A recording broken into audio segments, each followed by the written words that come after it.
ক্ষমতাসীন যারা রয়েছে তারা তাদের সন্তানদেরকে বিদেশে রেখে নিরাপদ ভবিষ্যৎ নিশ্চিত করে, আর মধ্যবিত্ত সন্তানদেরকে ক্ষমতালোভী রাজনীতিবিদরা তাদের সন্তানদেরকে ব্যবহার করে তাদের ক্যারিয়ারে ঝুঁকিতে ফেলে তাদের গদি বা পাটাতন শক্ত করার জন্য নিজের সন্তানের ভবিষ্যৎকে বিদেশে রেখে নিরাপদে রাখে, আর পরের সন্তানের ভবিষ্যৎকে নিয়ে ছিনিমিনি খেলে। মাননীয় স্পিকার, এই চেয়ার আমি অনুধাবন করতে পারছি জনগণ বিচ্ছিন্নতা তৈরি করে।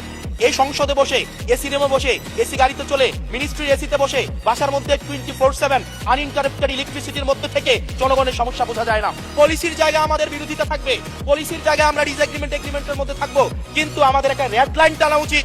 এই লাইনটা আমরা ক্রস করবো না।